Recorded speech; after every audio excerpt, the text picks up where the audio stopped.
Les violences sexuelles, prison de silence, tel est le thème retenu pour Éco Santé de ce soir, une émission consacrée à la bonne santé de nos citoyens. Alors, nous allons en parler et nous allons parler ce soir de violences sexuelles, je l'avais déjà dit. Alors, mais nous voudrons, monsieur Ayeboa Foliola Olivier, savoir ce qu'on peut appeler déjà par violence sexuelle. Merci Isaac pour la question. Je dirais que les violences sexuelles consistent à obliger une personne à subir, à accomplir ou à être confrontée à des actes d'ordre sexuel sans son libre consentement. Donc, qu'est-ce que nous devons comprendre de cette définition? C'est que il y a une obligation. On oblige la personne sans que la personne ne soit consentante à un acte sexuel ou à une tentative d'acte sexuel. Et quand nous parlons de violence sexuelle, il y en a de différents genres. Parce que souvent, quand on parle de violence sexuelle, les gens parlent seulement au viol. Alors que les violences sexuelles, ça va au-delà du viol. Il y a d'abord violence sexuelle avec pénétration ou tentative de pénétration sexuelle. C'est là que on classe le viol, la sodomie ou bien la fellation et autres. Il y a également les violences sexuelles avec contact corporel. Là, il s'agit des attouchements, les caresses, des baisers imposés. Il y a aussi les violences sexuelles n'impliquant pas de contact corporel, c'est-à-dire l'exhibitionnisme, la contrainte à regarder un matériel pornographique, l'harcèlement téléphonique à connotation sexuelle, la diffusion d'images ou de vidéos à caractère sexuel. Et aujourd'hui, on voit même que la tendance est que quand on a des débats sexuels avec quelqu'un, demain tu retrouves la vidéo sur internet juste pour faire du mal à l'autre. Ça aussi, ça constitue une violence sexuelle. Donc l'harcèlement même sur le lieu de travail, c'est-à-dire le directeur qui harcèle sa secrétaire, et sur le plan sexuel aussi, ça fait partie de la violence sexuelle. Donc quand on parle de violence sexuelle, ça ne se résume pas seulement qu'au viol, mais ça va au-delà du viol. Et donc si nous comprenons bien, et lorsque nous parlons de violence sexuelle, et cela consiste à obliger quelqu'un, ça peut être une femme, ça peut être un homme, à avoir des rapports sexuels sans son consentement. Seulement que dans vos explications, vous avez dit que ça ne se limite pas seulement au viol ou disons à la pénétration. Et vous avez parlé des attouchements, vous avez parlé des caresses, vous avez parlé des bises et tout ça là. Seulement que dans la définition, vous ne mentionnez que le rapport sexuel. Je sais pas quel tout à fait. Dans la définition, je parle de acte sexuel ou tentative d'acte sexuel. Il y a l'acte. Quand je parle de l'acte, c'est là où on parle de la pénétration et de la tentative d'acte sexuel, c'est-à-dire avec contact corporel ou sans contact corporel. C'est là où je classe les attouchements, l'harcèlement et la diffusion de vidéos pornographiques et autres. Vous voyez un peu. Donc, la violence sexuelle, c'est obliger quelqu'un sans son consentement. C'est-à-dire, quand on dit sans son consentement, la personne n'est pas d'accord. La personne dit non. Mais on ne veut pas s'arrêter à ce non. On force la personne. Parfois, ça peut être même sous chantage. Et menacer quelqu'un. C'est-à-dire, à menacer quelqu'un à ce que la personne accepte même. Ça aussi, ça fait partie de la violence sexuelle. Parce que on peut intimider la personne. On peut lui dire que là on parle d'abus même sexuel, c'est-à-dire on abuse de son pouvoir pour intimider l'autre à la personne et à ce que la personne soit consentante pour pouvoir avoir des relations sexuelles ou bien amener la personne à faire quelque chose à caractère sexuel. C'est-à-dire on peut obliger une personne à se mettre nue devant soi. Ça aussi c'est une violence sexuelle. Donc la violence sexuelle c'est obliger une personne sans que la personne ne soit consentante, c'est-à-dire sans que la personne ne soit d'accord à un acte sexuel ou à une tentative d'acte sexuel. Ok, merci pour ces explications. Et nous allons continuer toujours avec les questions qui sont en tout cas que nous voulons vous poser. Alors, nous parlons de violence sexuelle et ça veut dire que c'est toujours l'homme qui en est acteur. Voilà. Alors, y a-t-il un profil psychologique type d'un acteur de violence sexuelle, quelqu'un qui a l'habitude d'abuser, hein, de violenter sexuellement les gens. Est-ce que il y a un profil psychologique par lequel on peut reconnaître cette personne-là? Merci. Je dirais que souvent, bon, vous l'avez dit dès le départ, que ce n'est pas seulement l'homme qui peut commettre et qui peut être auteur de violences sexuelles. Souvent, on a cette connotation-là à penser que c'est un homme qui agresse sexuellement une femme. Non, ça peut être vice-versa. Oui. Parce qu'il y a aussi des hommes qui sont agressés sexuellement par des femmes. Je donne l'exemple de ce petit garçon qui ne connaît rien, qui a l'âge de 15 ans et qui va rendre visite à sa famille. Et voilà que sa tante, voyant sa comment dire, la voyant, le regardant comme un bel homme, et puis qui amène l'enfant à entretenir des relations sexuelles avec l'enfant. C'est un abus sexuel, c'est une forme aussi de violence sexuelle. Vous voyez un peu. Donc ça peut être vice versa. Ce n'est pas l'homme seulement qui agresse de manière sexuelle la femme, mais il y a aussi la femme qui peut abuser sexuellement de l'homme. Donc bon, il faut aussi que nous comprenions que quand on parle d'abus sexuel ou bien d'agression sexuelle, tout cela se regroupe dans les violences sexuelles. C'est toujours, ça va toujours dans la même connotation. Maintenant, votre question, c'est de savoir, est-ce qu'il existe un profil psychologique type d'un auteur d'agression sexuelle ou bien d'un auteur de violence sexuelle? Je dirais que souvent, nous disons, quand on vous dit que cet homme, je prends un exemple banal comme ça, cet homme qui a agressé sexuellement une femme, on dit tout de go qu'il est un malade mental. C'est dans le commun des mortels, bien dans la conscience collective, on dit c'est un malade mental, que cette personne a besoin d'être soignée. Et Barthélemy disait, un psychiatre français disait que le monde serait si simple si les déviances sociales entretenaient nécessairement avec les maladies scientifiquement établies des rapports d'identité. Pour dire qu'il n'y a pas de lien causal entre violence sexuelle et personnalité perverse.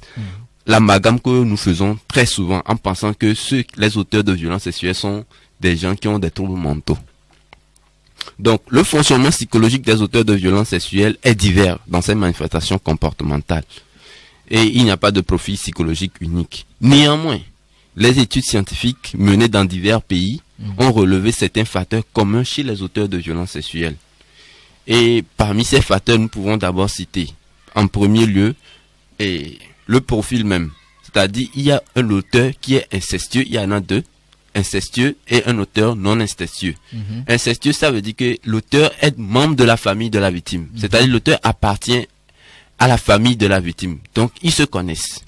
Ça peut être le père qui abuse sexuellement de sa fille, ça peut être la mère qui abuse sexuellement de son garçon, ou bien ça peut être l'oncle qui abuse sexuellement de sa nièce, et vice versa. Vous voyez un peu. Donc, il y a aussi l'auteur non incestueux. Là, ça veut dire que la personne est hors de la cellule familiale de la victime. C'est-à-dire, c'est un inconnu. Et je prends l'exemple de cette petite fille que nous avons reçue au CHR d'Atakwame, une fille de 8 ans, qui est partie à une fête pour aller danser. Et la nuit, puisque c'était une danse autour de feu, et de retour à la maison, un inconnu qui était là, sur les lieux, voyant la petite fille danser, comment la petite fille tournait les hanches et a coupé la route à la fille et en a abusé sexuellement. Vous voyez un peu? Donc ça, c'est un auteur non incestueux, mais qui a une tendance pédophile, puisque c'est un enfant de 8 ans. Vous voyez un peu. Maintenant, il y a aussi les faits. Il y a certains qui dénient les faits, il y a certains qui reconnaissent les faits. Et souvent dans la littérature, on voit que c'est les personnes non incestueuses, c'est-à-dire les auteurs non incestueux qui ne font pas partie de la cellule familiale de la victime, qui dénient souvent les faits. Il ne veut pas reconnaître les faits, il ne veut pas reconnaître le fait qu'on dit qu'ils ont abusé sexuellement d'une personne. Dans le cas contraire, les auteurs incestueux, c'est-à-dire qui font partie de la cellule familiale, eux, ils reconnaissent. Quand l'affaire vient devant, par exemple, les autorités judiciaires, ils reconnaissent les faits. Vous voyez un peu. Et Van der Schooten a proposé même une hiérarchisation du déni, afin de suivre l'évolution du discours de l'auteur, pour voir, parce que c'est un déni peut-être pourquoi la personne dénie, parce que ça peut aussi faire partie de la personnalité de l'individu. Donc il faut le suivre, il faut pas s'arrêter au fait que la personne dit non, mais il faut suivre l'évolution de son discours. Et il classe cela dans le déni des faits, le déni de la responsabilité, le déni de l'intention sexuelle, le déni de la gravité des faits et le déni de son autodétermination. Donc on suit la personne dans son discours, dans l'évolution de son discours pour voir est-ce que la personne ne fait pas, est-ce que la personne, le déni que la personne fait partie de sa personnalité. Il y a même parfois certains qui sont des menteurs pathologiques. C'est-à-dire, eux, tout ce qu'ils disent, qu'ils racontent, c'est des mensonges. Donc, attention, quand on est en face de ces personnes, il va falloir déceler cela pour pouvoir voir pour pouvoir voir comment résoudre le problème. Il y a aussi la précarité des liens familiaux. Ça, c'est très, très, très important. L'objet primaire est manquant. C'est ça même qui traduit la précarité des liens familiaux. Qu'est-ce que je veux dire par là? C'est-à-dire, quand l'enfant naît, l'enfant a besoin d'une figure maternelle pour pouvoir s'attacher. Oui. Et bon, dans la psychanalyse de Freud, ça commence par l'oralité. Quand l'enfant commence par téter le sein de sa maman, c'est là que l'enfant commence par tisser le lien d'attachement. Donc, il y a ce défaut-là, le défaut d'attachement à une figure maternelle chez l'enfant. Parfois, il s'agit chez l'enfant une famille monoparentale. Oui. Et c'est-à-dire, ou bien une famille où il y a séparation du couple parental. L'enfant vit seul avec papa ou bien l'enfant vit seul avec maman. Le suivi qu'il doit y avoir pour pouvoir encadrer l'enfant n'y est pas.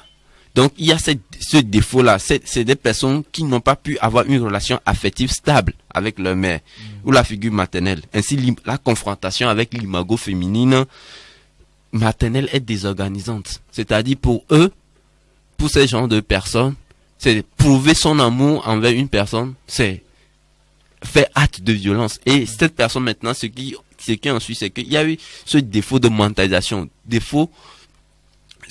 cette incapacité à évaluer la dangerosité de l'acte posé. C'est pourquoi quand on reçoit, ou bien quand on incarcère les auteurs de violences sexuelles, il y a l'expertise psychologique ou bien l'expertise psychiatrique qui est commise.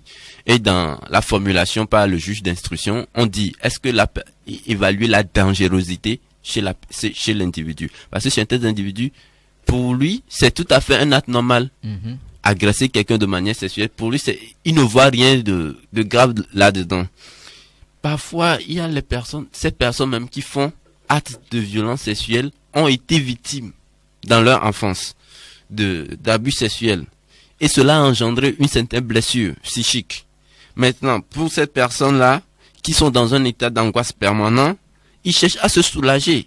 Et pour eux, je l'ai vécu, c'est comme si c'est une forme de vengeance. Je l'ai vécu, je le fais subir encore à une autre personne, et là, je me sentirai mieux dans ma peau. Mais après avoir commis l'acte, ils voient que non, ça ne les soulage pas. Et c'est chez cette personne qu'on voit souvent la honte et la culpabilité. Il y a le marchandage affectif. Ça, c'est souvent, on le retrouve dans l'agression sexuelle intrafamiliale, c'est-à-dire les violences sexuelles qui se font au sein de la famille. Et souvent avec les hommes âgés et les petits-enfants.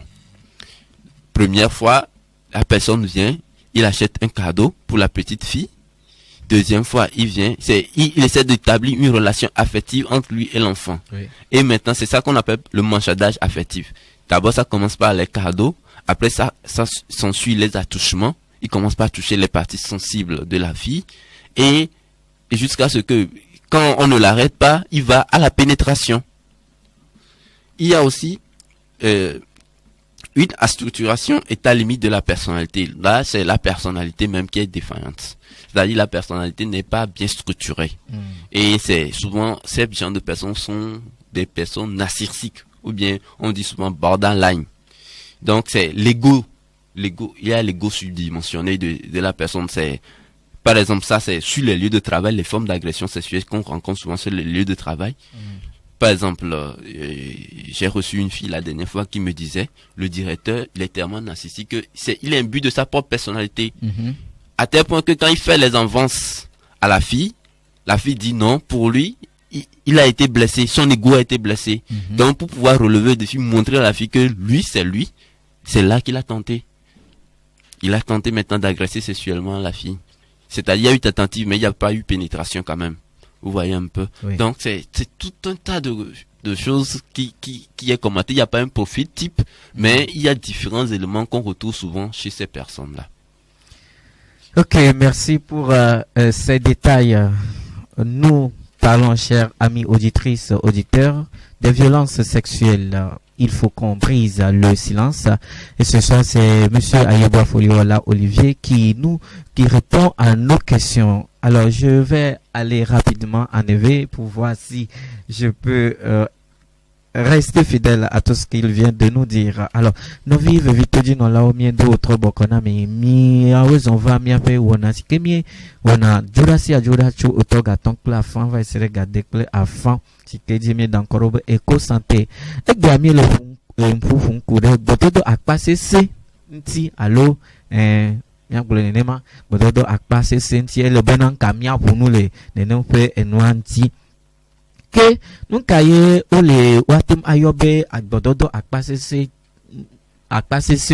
et donc il a les nous gomme dem eye ou les gbogbombe na gbododo akpasese enye azi amerdi amer anyen tulo alonyon ulo azi edi bena ya adogbolo alo ya kasi enti le dopiadelo alo awo asididi pe ona pe nono me ade do da nene pe ame agbo ikewe nuwa ye uyo na be gbododo akpasese atim fa me bena nene pe nu ikemi le yo bena akpasese gbododo ma atim fa me bena o me penetra me enfin atim ava me bena o caresser ame alo o lia sinti alo o embrasser akpasese mais lo o me di o fogake o nenema donc à nous katan ike me chu ami appel lon nous si anu ike ka bododo ike me chu ami appel lon me wo vo o nene o fe no me nous katan le aimer eye o funku de viol nyanti allo harcèlement lekeye amo blena menu allo e la bena ko be yo tita ocho na opetiti alo fe ganyenye o sodonko ple ale ke o yebe attachement ale ke o kana si anu asika mi anu juste pour de enti ke nye bia evelia na dokita nye bena ameke dona amegbono bena ame ade lifi le pode me ye wona nene pe no me ade de watim akwe adojesia watim akwe bena atim adogole moja be amea dona me gbo akpasese abe awo dokita don se be awo bena umatim akwe adojesi ka o voga ke hafi wado yanje gbo bena bodo akpasese amenye bena ntu godo kwe tim wona nene pe afode de adoda nyonu gbo o nyonu ha o wone eye pode no ligede do ma hin de vile fifi di chai to tasi agbo vacances et puis ama attendre o pele si ama de o pele si e ke o nyebe na tasi ale ke la fome yento ha me america sin de porinsu de glona po bena et puis ama andre et puis ama andre ho yisi nyonu e tasi gbo tasi blenavi e fe na kudo imevo il 7 ans e blenavi kudo imevo e o klona ina hogame nu ko nke jikpa na kudoi don wo pata nyonu ha ti wone do na ntugbo donc adewa tem adoje si ne nemfe amewa awo me maje kote ka bena nimi kwa me akwa mi abe me ya dona me gba apasise alo wona nu apasise le gbododo pe apazi o vogake enu de ka eviadoa o pone le amesio o doa jesi le amesio wona ne nemfe doa me nu gban to nye benanka gbododo sia ekpona emevava le ame ke wona amedo chuna fumi ame enyuna fumi ame to nyina fumi ame to eye amedola ome no na fumi ame o ome no na nene pe fumi ame o eye na be auteur incestueux emea enye epuame ninero vialo atavio vialo amionto donanto me vigbo akpasi sefa enyo ochona pomi ame evegbo ame awo me chona pomi ame o ame do me chona pomi ame o oyi afefedo ope afide enakpodin be oyi fefede ope afide de vi pe andrin pe ni de vi de duo kwa le mondi gbona nso ade de ke akpo de via duo kwa ijodine eyo va le akpasi setwe enu evegbo enye epunkude enu jojo unti eye ode egomebe na nene mpe nu joa nenye be ameke je nene mpe agwalo ameke wo nene mpe afodedea necho nemecho po meamewa nemele de via alo ameanyo nu alo nso abe po meamewa egbe na nu le nene mpe nu jojo agbo eye nu gbegbe le nu agbo ele dope vovovovovo elatin do ma hin latin lo be ye wevoa menye nu ikene le grave kakade o menye nu ike watem abu fun amele nti o donc egbe nanu le nene pe afodede agbo alonu o agbo de latin gbo be ye mewo ntogo han fan latin agbo be ye mewo nke o eye amevegba pode nene pe nu jojo unti a nenye be amia mele ho ele po mi amia eya ejenasi dona jesi efe bodada dona jesi efe afodede dona jesi nu jojo vone amia ejidine amia me chuo po mi amola me dona me wona be woni ne pe nu o vone va lon togo han ala be wonu a me nyende pe yode alo me sem kakado alo me nyenu grave alo me nyenu afokunde ke yo enu ça se passe comme ça, ça va de soi, ça c'est normal.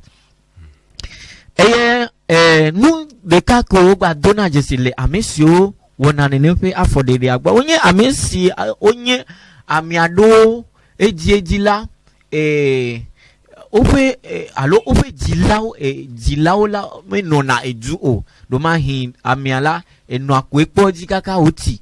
Doma hi etwa gbo ko no kakati donc belele ke wa chona ne devia le ep de vie me kaka wa tia le tokple non pre akpadie la belele ma me non eju alo etokple no me non ju le devia kaka oti ta nu mo togbe va jena lo pe agbeme yo di anine pe afo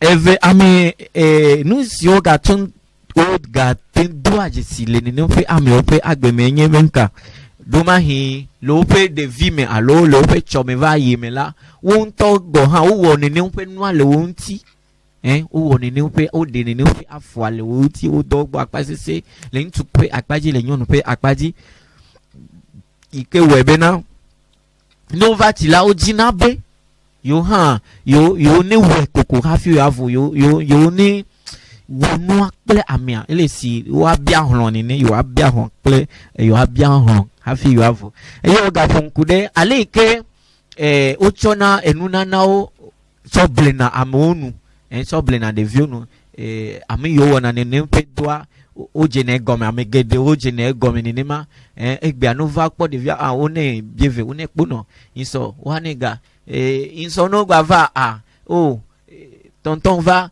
evo ola to devia toucher wa toucher nous eu be marchandage affectif elle est sevena elle est plein de via pe edinene elle est plein de via pe susukle gakle kado kaka wa no toucher de via edi vide quoi nous kaka nous ke jing ole wa va we kudo de via ye o dona jesi nous le amia o gbo eye o gapunku de personnalité défaillante nti ami adon to pe jojo me so tutu o nane gbele nane me so na le o pe agbeme o ke won ebe na o te nchona o do ke over dena ne fe no me aome donc nous le cas événement o donaji o donaji sine ne fe no le amesio won na ne fe no me agbo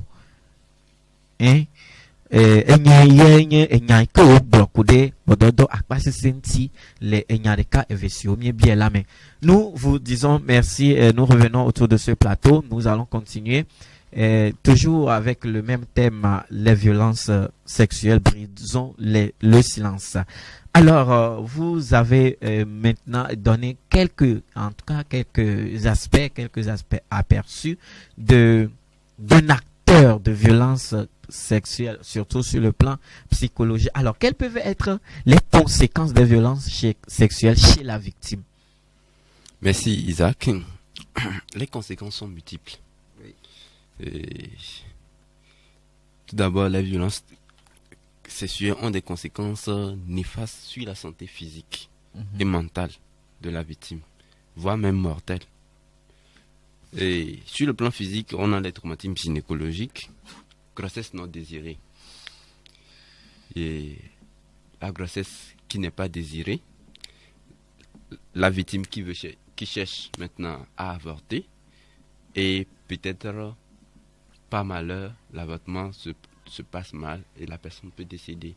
Oui, un instant, je rappelle à nos auditeurs, auditrices qu'ils peuvent participer à cette émission posant des questions d'éclaircissement, faisant leur apport via les numéros 90 41 32 32, 90 41 32 32 ou le 97 03 30 30, le 97 03 30 30. Allez-y, monsieur Ayebois. Merci. Maintenant, il y a aussi les infections sexuellement transmissibles. Ça, c'est, je vous dis, c'est le 1er janvier 2019 de cette année. Et un ami qui m'appelle comme ça, moi je suis à Lomé même pour la fête, un ami m'appelle comme ça, que sa fille de 5 ans, et qu'on a tenté d'abuser d'elle sexuellement. Et on vient à l'hôpital, on fait les analyses, on voit que le taux même est porteur du VIH. Vous voyez un peu, ça a été traumatisant pour l'ami. Regardez les circonstances dans lesquelles les choses se passent. Donc, il y a la transmission des infections sexuellement transmissibles, notamment le VIH, il y a les fissures traumatiques, il y a l'infanticide. Parfois, la fille peut tomber enceinte et on dit que non, elle va garder. Mais quand elle regarde son enfant et voit que cet enfant est le fruit d'un viol, au bout d'un jour, la maman peut se lever et puis tuer son propre enfant. Parfois même la maman ne donne pas l'amour suffisant à cet enfant-là. Il y a les fausses couches. Peut-être que à partir de ce viol, ça déclenche des fausses couches, des douleurs abdominales et autres. Donc il y a les conséquences qui sont néfastes beaucoup plus pour la santé physique de l'individu. Sur le plan mental, ça peut déclencher même un état de stress post-traumatique, des troubles du sommeil, des plaintes somatiques à longueur de journée, addition à des substances psychoactives, c'est-à-dire la personne n'arrive plus à dormir. Chaque fois la personne rêve quand la personne dort, c'est des cauchemars et rêve de ce qui lui est arrivé. Et voilà, maintenant, pour pouvoir dormir, la personne va commencer par dire, bon, je vais chercher ce médicament, je vais prendre ce médicament. Et au fil du temps, la personne devient dépendante à ce médicament-là. Il y a aussi la dépression. La personne peut devenir totalement déprimée, inhibée sur le plan psychomotrice. Sur le plan psychomoteur, la personne devient complètement inhibée et la personne, elle fait un repli sur elle-même et ne veut même pas sortir. Donc, c'est tout un tas de choses qui arrivent, tout un bouleversement même de la vie psychique. Il y a même les troubles sexuels qui s'installent. Et j'ai suivi une fille à Lomé qui a été victime de violences sexuelles. Depuis là, c'est quand elle veut avoir un rapport sexuel, elle n'a plus de plaisir. Il n'y a plus d'orgasme. Même la pénétration devient difficile. Souvent, on parle de frigidité. Et elle est là comme ça. Maintenant, dans son couple, puisque elle me disait que elle avait 16 ans quand cela lui est arrivé. Aujourd'hui, elle a 30 ans. Mais toujours, c'est comme ça. Sur le plan sexuel, elle n'a pas de vie. Et son couple est en train, comment le dire, ça engendre même un problème dans son couple parce que le garçon ne sait pas s'il est avec une femme ou s'il est avec un homme. Vous voyez un peu. Donc les conséquences, c'est divers. Chez les hommes, bon, comme vous avez donné le cas, un homme qui a été victime de violences sexuelles durant son enfance, à l'âge de 7 ans, oui. je connais quelqu'un, pour lui c'était à l'âge de 9 ans. Et depuis qu'il a grandi, il cherche toujours à avoir des actes sexuels avec des personnes âgées. Genre quand il regarde, il voit des personnes et des filles qui ont le même âge avec lui ou bien qui sont en deçà de son âge, il n'est pas intéressé. Lui, tout ce qu'il veut, c'est avoir des relations sexuelles avec des personnes âgées. Et maintenant, en ayant des rapports sexuels avec les personnes âgées, parce qu'on l'habitue à un fait, de ne pas vite éjaculer. La personne apprend à ne pas vite éjaculer. Jusqu'au fil du temps qu'il peut avoir un rapport sexuel pendant 1 heure de temps sans pouvoir éjaculer. Et ça commence pas le troubler parce que lui aussi, il dit que c'est quelle vie sexuelle. Au départ, ça le plaisait parce qu'il disait que il est un homme viril, qu'il peut tenir au lit. Mais au fil du temps, il voit que non, ça ne va pas. Vous voyez un peu. Voilà à peu près les conséquences. Les conséquences. Merci pour ces détails. Vous avez parlé des conséquences sur le plan physique. Vous en avez aussi parlé sur le plan mental. Alors, est-ce que chez l'acteur même, l'auteur de cet acte-là, est-ce qu'il n'y a pas d'autres conséquences? Je ne parle pas des poursuites judiciaires, mais je parle du point de vue psychologique. Vous êtes un psychologue. Merci beaucoup. En fait, c'est ça que je disais dès le départ, qu'il y a cette connotation à dire que l'auteur de violence sexuelle, c'est un malade mental. Et il faut qu'on le prenne en charge. Vous voyez un peu. Donc, mais aujourd'hui, le thème a été choisi à dessein. Violence sexuelle, brisons le silence. Pourquoi brisons le silence? Parce que quand il y a ce type de violence sexuelle, on dit souvent, on va régler ça à l'amiable. Surtout quand c'est intrafamilial. On dit, on va régler ça à l'amiable. On ne veut pas en parler. Ou parfois même l'auteur de l'agression intimide l'autre à la victime de ne rien dire. Sous prétexte qu'il peut lui faire du mal après. Vous voyez un peu? Donc, il y a tout un silence autour. Ce qui ne nous permet pas, à nous professionnels, de prendre en charge ces personnes et de voir les difficultés auxquelles ces personnes sont confrontées. Si j'arrive à énumérer aujourd'hui les conséquences chez la victime, c'est parce qu'on reçoit souvent les victimes en consultation et on voit ce qui se dégage. C'est-à-dire qu'on fait l'évaluation, on voit que la victime souffre de ce problème.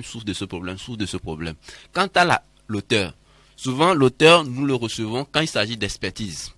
Ça, c'est parce que là, ça veut dire que l'auteur a été incarcéré et c'est la justice qui nous réfère maintenant ou bien qui nous mandate à faire une expertise. Et c'est dans ce cas, dans le cas d'expertise, que nous recevons l'auteur pour pouvoir évaluer maintenant son état mental. Vous voyez un peu. Donc, c'est pourquoi j'ai pu faire ressortir et ce que nous trouvons aussi qui est un peu commun chez les différents auteurs d'agression sexuelle. Maintenant, l'auteur même a besoin d'une prise en charge. L'auteur même a besoin d'une prise en charge psychologique. Pourquoi? Parce que lorsque la personne ressent la honte, le sentiment de culpabilité après avoir posé l'acte, la personne aussi peut tenter à se suicider, l'auteur même. Parce que quand ça lui fait tellement mal, quand on dit que c'est toi qui as détruit la vie de cette personne-là, par ce acte que tu as posé, ça te fait mal, tu te replies sur toi-même et ça peut amener à des actes, à des tentatives suicidaires. Vous voyez un peu. Même s'il y a parfois même chez l'auteur, il y a un dysfonctionnement sur le fonctionnement psychologique. Il y a un dysfonctionnement sur le plan psychologique. Il faut prendre aussi en charge pour pouvoir amener la personne à développer, à mettre en place les mécanismes de défense les plus adaptés pour pouvoir affronter. Parce que souvent, il y a l'impulsion. Je vais le dire ainsi. Chez l'auteur, c'est ce qu'on voit souvent, c'est la dynamique freudienne. Le ça, qui est la pulsion. L'instance psychique de la pulsion. Et c'est un conflit entre le ça et l'idéal du moi. C'est-à-dire qu'il y a l'instance de l'idéalisation, de la socialisation. Peut-être dit comme ça, les gens ne vont pas comprendre. je mets la terre à terre comme ça. Par exemple, je regarde une personne. Cette dame, elle me plaît. La dame me plaît et j'ai des envies. Je fantasme. Je développe même des fantasmes sexuels sur la dame. Mais au même moment, j'idéalise cette personne-là. Je me dis que cette personne, vu tout ce qu'elle fait, non, je ne peux pas lui faire ça. Vous voyez? Mais au même moment que je dis je ne peux pas faire ça, il y a toujours cette envie-là qui est là. Donc, il y a clivage. Oui. C'est-à-dire, je veux, je ne veux pas. Je veux, je ne veux pas. Oui. Et au fil du temps, la pulsion finit par céder. Et je fais le passage à l'acte. En fait, c'est ça que nous appelons en disant qu'il y a un conflit intrapsychique. C'est-à-dire que il va falloir que la personne trouve à développer maintenant les bons mécanismes pour pouvoir affronter ce conflit-là. Pour dire que c'est là que quand la personne dépasse cette étape, la personne va à l'étape oedipienne où il y a le surmoi, la loi des interdits. Quand tu sais qu'il y a le surmoi bien installé, que ça là c'est interdit, je ne peux pas toucher, je n'y touche pas. Mais quand le surmoi est ficelé, et on laisse passer les choses, quand l'impulsivité commence par dominer, on va passer à la... Donc c'est des personnes qu'il faut prendre en charge à pouvoir gérer leur propre personnalité. Souvent chez nous en Afrique, on a tendance à négliger le plan mental de l'individu. C'est lorsqu'il y a apparence des symptômes. Et je le dis, on ne devient pas fou du jour au lendemain. Non. Souvent, puisque cette connotation de fou, on dit on dit fou, ça veut dire que la personne a des troubles mentaux. On ne devient pas fou du jour au lendemain. C'est-à-dire, il y a des signes précurseurs. Et quand on n'arrive pas à agir sur ces signes précurseurs, c'est là qu'on va vers là. Donc, c'est-à-dire, tant que nous prenons soin de prenons soin de notre santé physique, c'est-à-dire un petit bobo, un petit mal de tête, on se pose des questions. Il faut que j'essaie de prendre un paracétamol. Ou bien il faut que j'aille à l'hôpital pour que je puisse voir qu'est-ce qui ne va pas. C'est la même chose. Quand il y a des comportements inadéquats dans la société ne doit pas se taire pour dire que ça, on peut le gérer à l'amiable. C'est inadmissible. On ne peut pas le gérer à l'amiable. Souvent on dit que quand on va aller chez les autorités judiciaires pour pouvoir dénoncer que ça va encore créer d'autres choses, ce sera la honte de la famille. C'est ce qui fait qu'on dit que non. C'est ça aussi qui encourage les auteurs d'agressions sexuelles à récidiver. Parce que on garde le silence et la personne, il se conforte il ne voit pas le mal qu'il a fait. Vous voyez un peu. Et sur le plan mental, figurez-vous que quand il s'agit d'agression sexuelle, quand la personne vient, nous allons venir après là-dessus, on nous amène la victime à l'hôpital. Et quand on amène la victime à l'hôpital, les premières choses, on vient pour le traitement. Et le traitement est à titre curatif et à titre préventif. Mais on ne pense que au physique. Maintenant, et quand on fait tout, après tout, on dit c'est bon, la personne peut partir. Maintenant, quand il y a des séquelles qui commencent pas à arriver, la personne n'arrive pas à dormir, la personne commence pas à avoir des maux de tête qui viennent de manière récurrente, c'est là on dit il faut que la personne va chez le psychologue. Alors que on pouvait prévenir tout cela. Vous voyez un peu. Dès qu'on envoie la personne chez le gynécologue pour des examens gynécologiques, la personne doit également passer chez le psychologue pour un apport psychologique et aussi pour l'évaluation du traumatisme psychique, pour voir les séquelles que cela peut laisser, pour pouvoir prendre en charge cela, pour que ça n'aboutisse pas à un état de stress post-traumatique après. Vous voyez un peu. Wow, c'est beaucoup de choses. Ok, merci beaucoup. Nous sommes dans l'émission Violence sexuelle, brisons le silence, et c'est dans l'émission Éco-Santé. Nous brisons le silence ce soir. Vous pouvez participer à cette émission, chères auditrices, auditeurs. C'est le 90 41 32 32 ou le 97 03 30 30. Vous venez de parler là des conséquences sur le plan physique et sur le plan mental de la victime. Vous avez aussi évoqué, en tout cas vous avez touché du doigt un peu l'aspect de l'auteur, mais vous êtes beaucoup plus appesanti sur le fait que les victimes, ce cas de traitement, ce cas se traite à l'amiable. J'en ai connu à Takpamé 2 ou 3 fois. J'ai des amis, filles qui en ont été victimes, mais quand vous leur suggérez de dénoncer l'auteur de ces actes de violence, elles préfèrent garder le silence. Et moi, ça m'enrage. C'est vrai, ça m'enrage. Les élèves, je ne sais pas si les gens prennent de l'alcool, de la drogue avant de faire ce genre de choses, mais tous les cas que j'ai connus, c'est toujours traitement à l'amiable. Il y en a même que les parents ne savent même pas. Les parents n'ont jamais su que leur fille a été victime de tel acte de violence, en tout cas par un monsieur quelconque. Et moi, ça me fait très, très mal. Alors,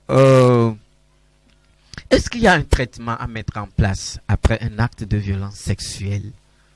Oui, j'avais déjà même abordé Oui. cela, et je disais que le traitement est préventif et curatif. Préventif, et dans le sens que il y a des examens médicaux qu'on demande. Souvent, quand la personne a été victime d'agression sexuelle, première chose, on envoie la personne chez le gynécologue pour des examens gynécologiques, pour pouvoir évaluer tout. Vous voyez un peu. Et après, on met en place, on peut réaliser même une sérovaccination, une sérovaccination antitétanique pour pouvoir prévenir le tétanos si on voit les plaies. Et si là, c'est passé dans un lieu où il peut y avoir cela. Il y a aussi la prescription d'une contraception d'urgence. Parce que pour éviter les grossesses. Vous voyez un peu. Et dans le cas où il y a l'auteur, on fait les examens. Parce qu'on fait les examens sur l'auteur comme sur la victime. Oui. Et quand on voit que il y a infection à VIH, on met en place une prophylaxie, c'est-à-dire un traitement que chez la victime pour pouvoir prévenir le VIH. Vous voyez un peu. Et le traitement curatif consiste à soigner les lésions, les plaies, les sutures et autres. Et quand il s'agit de maladies sexuellement transmissibles, il faut faire une prescription, un traitement médical, bref. Vous voyez un peu. Voilà donc à quoi consiste le traitement sur le plan médical. Sur le plan psychologique, le traitement consiste d'abord à faire quoi? Quand nous recevons la victime, la première chose, c'est de rassurer la victime. C'est ce que nous faisons. Première chose, c'est de la rassurer. Donc, souvent, ce que les gens font, c'est que ce qu'il ne faut pas dire, ils disent des choses qu'il ne faudrait pas dire à la victime. Par exemple, vous n'aviez jamais pensé que vous pouvez vous faire violer. C'est des questions blessantes. Ou bien dire à la personne que tu es sûr que ce n'était pas de ta faute. Pour que c'est pas parfois, vu l'habillement que tu as porté, c'est ça qui a attiré. Et que, non. C'est des choses qu'il ne faut pas dire à une personne qui a été victime. Mais il faut avoir adopté des attitudes positives, chaleureuses et ouvertes. C'est ce que nous faisons quand nous nous recevons. Parce que la verbalisation des émotions, c'est très important chez nous. Quand tu as subi un traumatisme, tu as subi un événement traumatisant, la première chose qu'il faut faire, c'est de verbaliser. Ce que tu as ressenti, ce à quoi tu as pensé, il faut le dire. Si tu ne peux pas le dire devant le psychologue, devant ton miroir ou bien devant un ami en qui tu as confiance. Parce qu'il ne faut pas aller parler à quelqu'un, après la personne va aller raconter des choses sur toi après. Ou bien devant ton miroir, tu racontes les faits. Vous allez voir qu'après vous serez bien. Vous vous sentirez mieux. Donc la verbalisation des émotions, c'est très important. Et maintenant, nous passons à l'évaluation du traumatisme psychique avec les instruments adaptés. Nous avons des instruments adaptés pour pouvoir évaluer cela. Chez l'auteur, nous évaluons l'intelligence, le plan cognitif, pour voir est-ce qu'il y a un défaut de mentalisation. Nous avons des outils adaptés pour cela, pour pouvoir évaluer le développement cognitif, évaluer l'affectivité, évaluer même la personnalité, pour savoir où la prise en charge doit être indiquée, parce que c'est l'évaluation qui indique comment sera orientée la prise en charge. Et je vous donne un exemple comme ça. J'étais en stage au CHU Sylvanus Olympio et j'avais reçu une fille qui était venue en consultation neurologique. La fille qui faisait des crises à titre épileptique. Donc elle vient consulter, le neurologue dit qu'il n'y a rien, que l'électroencéphalogramme, le EEG montre que c'est normal. Donc et c'est là le neurologue le réfère au psychologue pour voir qu'est-ce qui fait que la fille fait sa crise de manière récurrente. Et l'évaluation, qu'est-ce que j'ai trouvé? Elle a été victime de violences sexuelles. Et lorsqu'elle a dit, on ne l'a pas cru. Et donc ça fait qu'elle rumine cela à chaque fois. En ruminant cela, la rumination mentale fait qu'elle fait des crises chaque fois. Parce que on l'a même chassée de la maison, disant que elle veut détruire la notoriété de son oncle, puisque c'est quelque chose qui est intrafamilial. Indexer son oncle, non, ça veut dire que non, toi là, tu veux détruire sa notoriété, puisque c'est un haut placé aussi. Et donc c'est inadmissible. Donc on l'a fait sortir de la maison pour aller le mettre chez les sœurs Et c'est là, malgré tout, elle fait toujours ses crises. Et lorsque je lui ai donné cet espace de temps-là, pour pouvoir verbaliser tout ce qu'elle a ressenti ce jour-là, les crises ont cessé. Voyez-vous. Donc c'est pourquoi nous insistons toujours sur le fait qu'il ne faut pas que les gens gardent cela pour eux, mais il va falloir que la personne puisse verbaliser. Donc la première, à la suite de la violence et des violences sexuelles, bien du viol, d'attouchement sexuel ou autre, la première chose à faire, c'est de voir le psychologue pour pouvoir verbaliser ces émotions-là. Voilà en quoi consiste le traitement. Elle est curative, ce traitement est curatif et à la fois aussi préventif de l'état de stress post-traumatique où la personne va, par exemple, si c'est sur un lieu de travail, la personne va éviter d'aller sur le lieu de travail et la personne est là. Pourtant, la personne cherche un emploi. La personne veut vivre de sa vie. Mais il va dire non, si je cherche encore un autre emploi et si ce directeur aussi abuse de moi sexuellement. Vous voyez un peu? Et comme ça, la personne reste dans son coin et c'est sa vie, toute sa vie qui est détruite comme cela.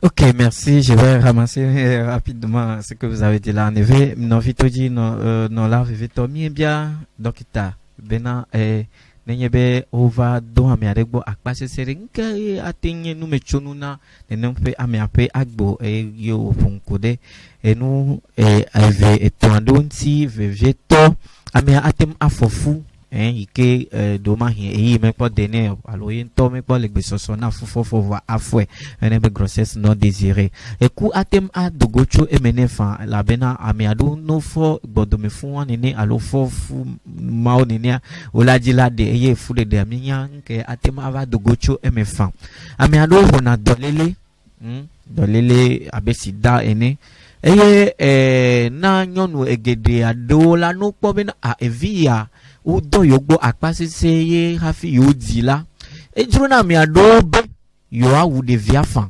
ejrona eye na nyon gedola lono iko wachona ne nempe via chone ne o chona ne nempe lono na de via o eye de via ni jijima lono ike wa hochu jila gbo alo jila ogbo la sune o eva hina numbubu ovana eye le akpabubu dia ame maowa no me pogbo kabaola o fana konyi udona hehe eji ufana konyi gbesi agbe eye ame bubu do ntogo han la egble na ncho na operation fenti elabena am enye abiade abi den lewonti eye abia meku na kabaota ne ovale esronpe alo atupe ni ma veveto ni onyunyonu la esia ike osron dibe yo adon gbola o do na nku ne pe nuaji onye na veve sese na donc ale ke wa fo osron le abame me o mete ofana le nti ne ma o no na yin po anokpo tepere kaka eya rena diko yo ne ma tu caravana ne pe atupe emugede o mfu kudenti eye o globena ne pe no ava jola watem akpo ne pe ame ogbo kaba he na ope deji no nwie wakpo gbo watem akpo ame yo woni ne pe no antogo hangbo na ope deji no eyanye enu le ka evesio to asidi ikele veve mi o bia poto ane ye mi aso wonu. Alors, monsieur Ayeboa Folie Olivier, alors ma dernière question, y a-t-il un moyen de prévenir ces actes de violence sexuelle? Oui. Et la plus grande chose à faire, c'est de briser le silence. C'est le fait d'en parler et fera que les auteurs diront qu'il fallait décourager à vouloir continuer. Parce qu'il y a certains qui récidivent. Il y a certains qui récidivent. Le fait d'en parler. Et même quand la personne voit qu'il y a cette tendance, ce penchant-là, c'est-à-dire qu'il voit que non. Ce désir que j'ai vis-à-vis de ces personnes-là, c'est malsain. La personne même va essayer maintenant de travailler sur lui-même pour ne pas y arriver. Et il va falloir aussi mener des campagnes de sensibilisation sur les violences sexuelles dans les écoles, parce que c'est souvent... C'est un phénomène qui est aussi récurrent dans les écoles, sur les lieux de travail, parce que aujourd'hui la femme est tellement victime d'harcèlement sexuel. Aujourd'hui même on te dit que si tu veux avoir un boulot, il va falloir que tu donnes Donc c'est pour pouvoir avoir ce boulot-là. Ça aussi, c'est une forme d'harcèlement sexuel. C'est une forme de violence sexuelle. Vous voyez un peu. Donc il va falloir mener des campagnes de sensibilisation sur le sujet, autour du sujet, en parler un peu partout, pour pouvoir amener les victimes à briser le silence et à dénoncer les auteurs. Donc cette émission, c'est pour encourager les femmes qui vont bientôt célébrer la journée mondiale des droits de femmes, le 8 mars, de parler aussi de ça entre femmes, les violences sexuelles qu'elles subissent, et de s'encourager mutuellement à pouvoir dénoncer cela. Voilà. Merci pour l'opportunité qui m'a été offerte ce soir, et je remercie le staff et la direction du Radio SSIO pour le travail que vous abattez, et je vous souhaite toujours bon courage. Merci. Merci à vous aussi pour ce clin d'œil aux femmes dans 4 ou 5 jours la célébration internationale, en tout cas de la journée de la femme. Nous leur souhaitons d'ores et déjà une bonne fête.